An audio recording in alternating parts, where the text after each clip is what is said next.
काय म्हणता, परत आली वारी, जगू द्या आम्हाला.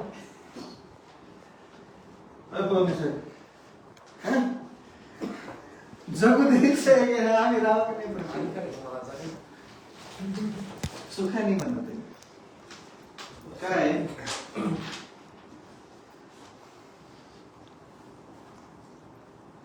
आपणा सूचित करण्यात येत आहे आदेश न्यायालयाचा.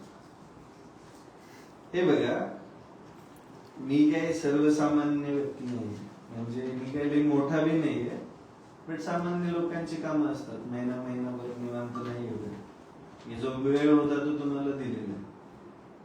आणि काय म्हणतात ना, हा दबाव तंत्राचा वापर आहे. सिंपल एक गोष्ट आहे, जी गोष्ट मी केलीच नाही त्याच्यासाठी गुन्हा.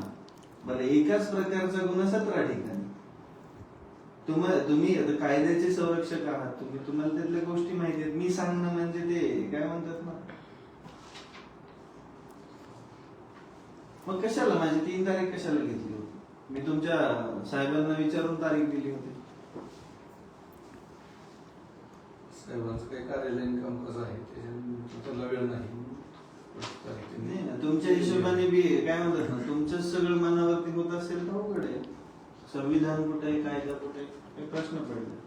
ठीक आहे, एकदा चौकशी झाली, परत चौकशीसाठी बोलवले, ठीक आहे, पण एकाच चौकशीसाठी 2 नोटीस.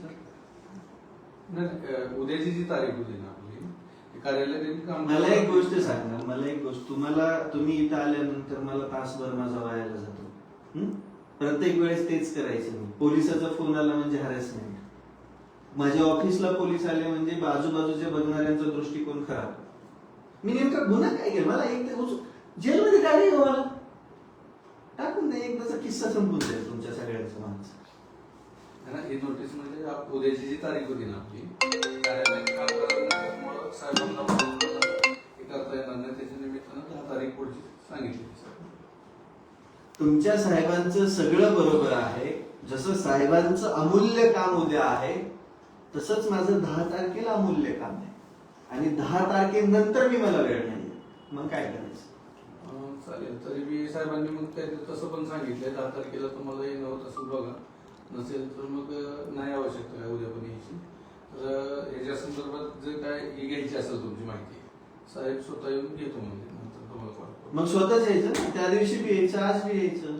सरकारचा पैसा, वेळ, तुमचा वेळ, काय म्हणतात ना, वेळ नाही करायचा. एखाद्या रिअल गुन्हेगाराला पकडायला तुम्ही जायला पाहिजे होतं. मी काही गुन्हेगार नाहीये. जर वाटत असेल तर या नोटिसींपेक्षा मला जेलमध्ये टाका. म्हणजे मी व्हिडिओ बनवणार नाही, मी सामान्यांचे प्रश्न मांडणार नाही, मी सर्वसामान्यांचे प्रश्न मांडून सरकारला भांडणार नाही. बरोबर की घेऊन जा, आजच घेऊन चाला. येत आहे का? आहे का? नाही हातकडी लावून घेऊन जा, मला काही अडचण नाही. त्या बाब्या बोत्र्या भिकारचोट बाब्याचा प्रश्न तरी मिटून जाईल. दलिंदराच्या साठी आता मगाशी त्या इंदापूरमध्ये आंदोलन चालू आहे शेतकऱ्यांचं, वाहतूकदारांचं. उन्हामध्ये बसलेत ते सर्वसामान्य शेतकऱ्यांची पोरं जी वाहतूकदार करतायत. त्याच्याकडे पैसे थकलेत, त्याचं कोण नाही बघत आहे, पण त्याला पैसे मागतात म्हणून आमच्या मागे लागले.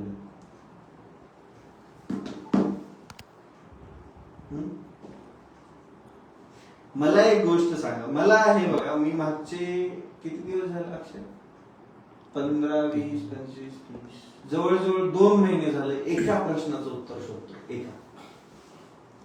एकाच की माझ्यावरती जो काही गुन्हा दाखल केलेला आहे तो एकदा होऊ शकतो का एकाच प्रकारचा 17 वेळा होऊ शकतो? बरं ठीक आहे, होऊ द्या, काही प्रॉब्लेम नाही. पण इज्जत माझी गेली. कोणाची? माझी. मग किती गेली ती मलाच माहिती ना. मग फिर्यादी मीच पाहिजे ना. दुसरा कसं सांगू शकतो की बाबा माझ्या ह्याची काय म्हणतात ना, माझी इज्जत गेली, हा कसं जाऊन सांगू शकतो की बाबा ह्याची इज्जत गेली? आणि इज्जत नसणाऱ्या माणसाची इज्जत काय जाणार आहे? त्या बाब्याला काय इज्जत आहे?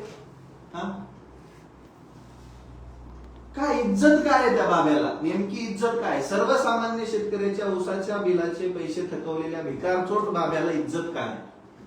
ते तुम्ही संरक्षण करताय. त्याला पैसे द्यायचे सांगा की, मी बोलत नाही. त्याने शेतकऱ्यांचे सगळे पैसे दिले की मी त्याचा सत्कार करतो.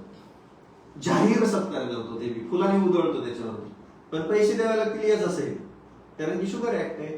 14 दिवसामध्ये पैसे द्यावे लागतात शेतकऱ्यांचे.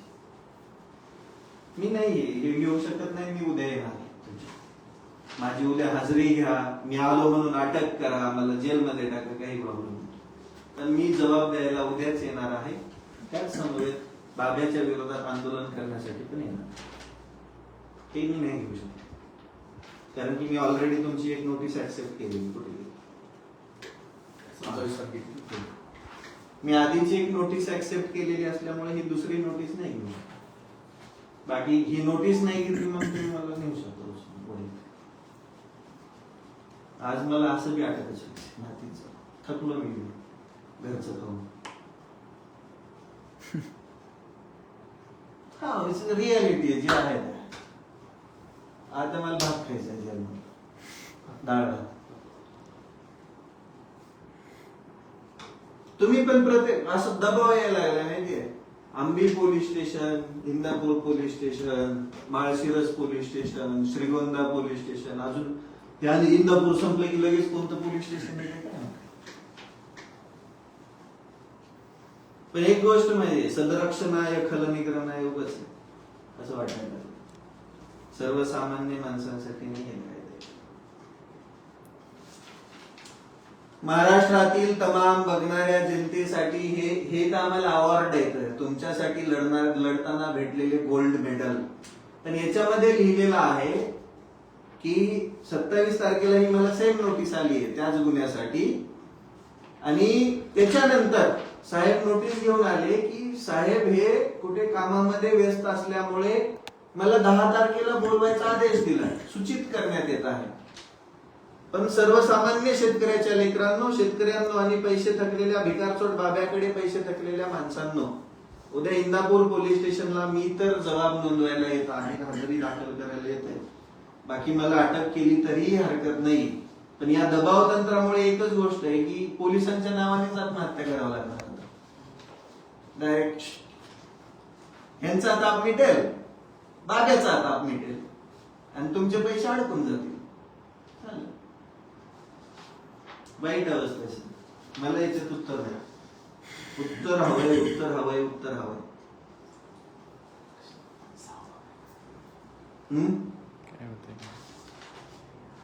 सांगा भाऊ, सांगा लवकर सांगा. मला जायचंय घरी, टाइम झाला 7:30 वाजले ऑफिसला बसलो. काय झालंय, उद्या कार्यालयीन कामकाज व्यस्त असल्यामुळे सर म्हणजे की फुले दातार येत होती नाही 10 तारखेला, आणि तुमची 10 तारीख व्यस्त असेल तर तसं बी काय केलं बंदोबस्त आणि तुमचं, त्याच्यानंतर त्यांच्या वेळेत तुम्हाला कॉल करून येतील, तुमच्या वेळेत असं घेतील त्याचा भाऊ.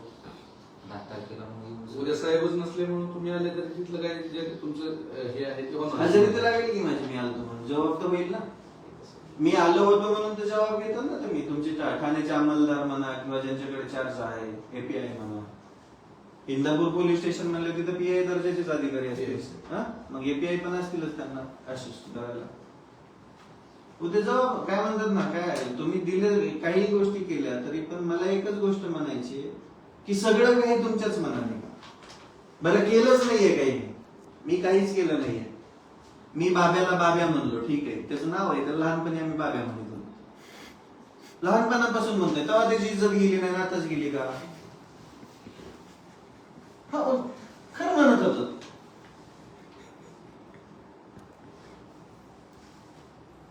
शेतकऱ्यांचे पैसे बुडवणाऱ्या व्यक्तीला असं खुले आम मोकळी 4-4, 5-5, 10-10 बॉडीगार्ड ठेवून हिंडायची मोकळी काय, आणि आम्ही फक्त सर्वसामान्य शेतकऱ्याचे पैसे मागितले की झालं, आम्ही चुकीचे. याच्यामध्ये काय होतंय माहिती, पोलीस डिपार्टमेंटवर असणारा सर्वसामान्य माणसाचा विश्वास उडून चाललाय. हे सगळं महाराष्ट्र बघत आहे, अख्खा महाराष्ट्र बघत आहे, अख्खा.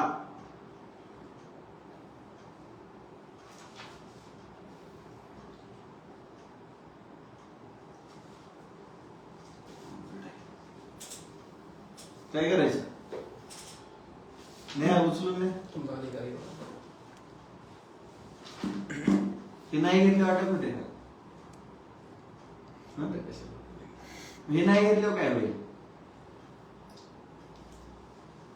नाही घेतल्यावर काय होईल ते तर सांगा की, मला तर कळू दे का. आम्ही असं समजू की अजून तुम्ही पुढची तारीख नाही द्या तयार जी तारीख तयार आहे ना, मग तसंच होईल ना. मी उद्याच येणार. मी उद्याच तुमच्या इंदापूरच्या पोलीस स्टेशनला येणार आणि माझा जबाब नोंदवणार.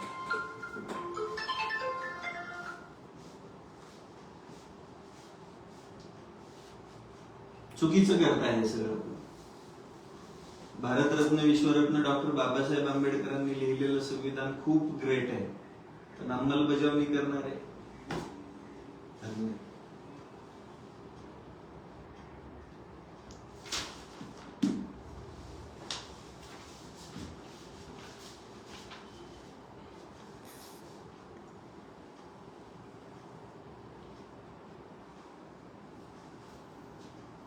पाहिलं, समजलं, जाणवलं. बस अजून घरात, म्हणजे तुम्हाला बिलाचे पैसे भेटणार आहेत, ऊस घातलेले पैसे भेटणार आहेत. आज रोजी इंदापूरच्या युनिटला ऊस वाहतूकदारांचं आंदोलन चालू आहे ओंकार शुगरच्या बाहेर, आणि तिथल्या वाहतूकदारांचं म्हणणं आहे की आम्ही पैसे भेटल्याशिवाय इथून उठणार नाही. म्हणजे याचा अर्थ असा आहे, शेतकऱ्यांच्या ऊसाचं सोडून द्या, ज्यांनी वाहतूक केली आहे तुमच्या ऊसाची त्यांचे बी पैसे द्यायला भिकारचोट बाब्याकडे नाहीयेत. आणि बाब्या एकच काम करतोय, तो म्हणजे जो आवाज उठवतोय त्याचा आवाज दाबण्यासाठी प्रशासनाचा वापर करतोय. मला एक प्रश्न पडत आहे, प्रशासनाला गोष्टी माहीत आहेत, प्रशासनाला समजत आहे, पण उमजत का नसेल? एकच गोष्ट प्रत्येक वेळेस सारखी सारखी का होत असेल? त्याचं कारण फक्त एकच आहे, आवाज दाबणं. आता 3 तारखेला मला सांगा, तुमच्यासाठी काम करत असताना एक दिवसही मोकळा नाहीये, पण काय म्हणतात ना, आपण कायद्याच्या हिशोबाने चालतो, भारतीय संविधानाला मानतो, त्या हिशोबाने 3 तारखेचा वेळ दिलाही होता. पूर्ण दिवस वायाला जाणार आहे, पेट्रोल जळणार आहे, सोबत 4-2 माणसांचा सगळा खर्च. पण हे कशासाठी नेमकं? एका प्रकारच्या गुन्ह्यासाठी 17 ठिकाणी गुन्हे दाखल करायचे. बरं, गुन्हा काय केलाय? बाब्याला बाब्या म्हणलं म्हणजे गुन्हा झाला का? ही एवढी नीच मानसिकता आहे या भिकारचोट बाब्याची, आणि त्याच्यासोबत इथलं प्रशासन पण छळतंय आवाज उठवणाऱ्यांना. तुम्हाला उद्या ताकदीनं तुमच्या हिशोबाने, बट मी तर येतोय इंदापूर पोलीस स्टेशनला, भेटूया.